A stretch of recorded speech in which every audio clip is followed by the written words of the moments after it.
আরামবাগ শহরের সিংপাড়া সংলগ্ন এলাকায় একটি মুদির দোকানের ভিতরে সাপ বেরোনোর ঘটনা এলাকায় ব্যাপক চাঞ্চল্য ছড়িয়ে পড়ে। বুধবার সকালেই দোকানের মালিক রামশঙ্কর ঘোষাল তিনি মাল দিচ্ছিলেন, তখন তার দোকানের কর্মচারীরা দেখতে পায় সাপটিকে। ভয়ে দোকানের মালিক পড়ে যায়। এরপরই খবর দেওয়া হয় আরামবাগের বন দপ্তরকে। এরপর বনকর্মীরা দোকানে গিয়ে সাপটিকে উদ্ধার করে নিয়ে যায়। ঘটনা প্রসঙ্গে কি জানাচ্ছেন দোকান মালিক সহ বন দপ্তরের কর্মী, তাদের মুখ থেকেই বিস্তারিত শুনুন। 24 আওয়ার্স আরামবাগের রিপোর্ট।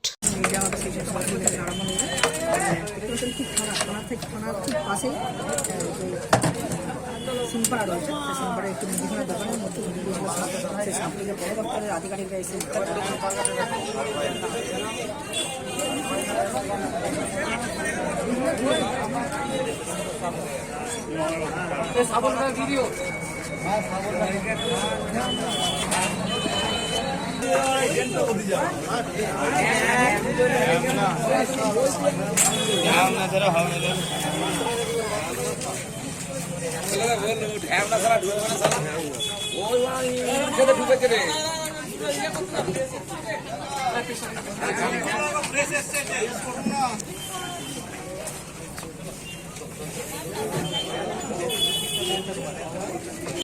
কি দেখছেন?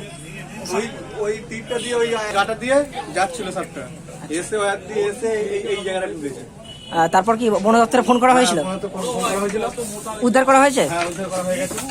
কি নাম দাদা আমরা? দোকানের স্টাফ? হ্যাঁ, দোকানের স্টাফ।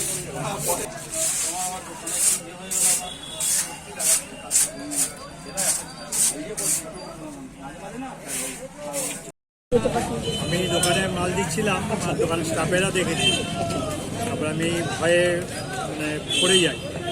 তারপরে যে ফোন নাম্বার জোগাড় করে বন দপ্তরে খবর দিই, ওনারা আসেন, ওনারা এসে বার করলেন। সব থেকে উদ্ধার করা হয়েছে? হ্যাঁ। কি নাম দাদা আমরা? রামশঙ্কর ঘোষাল। কিসের দোকান আমরা? মুদি দোকান। কোন জায়গায় এটা? সিংপাড়া। পাচ্ছি না, বড় সাপ তো, ঠান্ডা সাপ হবে। ধন্যবাদ। বলতে সকালবেলায় আমাদের অফিসে ফোন করা হলো যে একটা মুদিখানার দোকানে একটা সাপ দেখা গেছে। আমরা দোকান খুলতে পারছি না, সাপ দেখা গেছে। আমরা সঙ্গে সঙ্গে তৎক্ষণাৎ বেরিয়ে আসি, এসে দেখি যে দেয়ালের ভেতরে মানে সাপ ছিল। সেটা দেয়ালটাকে ভেঙে আমরা পরিষ্কার করে সাপটাকে উদ্ধার করে আমরা নিয়ে যাই। কতদিন ধরে সাপটা ছিল মোটামুটি? সাপটা সেটা আমরা বলতে পারবো না, আমাদেরকে আজকেই খবর দিয়ে। খোলস পাওয়া গেছে? হ্যাঁ, খোলস পাওয়া গেছে। আর কোনো সাপ আছে নাকি? না, একটাই সাপ ছিল। কি সাপ ছিল দাদা? এটা ঝ্যাম না, কোনো বিষ আছে নাকি এর সাপে? না না, সম্পূর্ণ নির্দিষ্ট। আমার নামও পরিচয়? আমার নাম আশরাফুল ইসলাম, আমি ওয়াইল্ড লাইফ। সন্তানের পরে মন বসছে না, প্রচুর পরিশ্রম করেও আপনি আশানুরূপ পারিশ্রমিক পাচ্ছেন না, যার ফলে আর্থিক সংকট আপনার জীবনে দুঃখ এবং চাপের ছায়া ফেলেছে। দেনার ভারে জর্জরিত স্বামী স্ত্রীর মধ্যে প্রতিনিয়ত ভুল বোঝাবুঝি বেড়েই চলেছে। নতুন বাড়ি কিনেছেন, কিন্তু সেই স্বপ্নের বাড়িটা যেন আরও দুর্ভোগ নিয়ে এসছে আপনার জীবনে। আপনি ভাবছেন সস্তায় পাওয়া বাড়িটা নেওয়াটাই কি সঠিক সিদ্ধান্ত ছিল?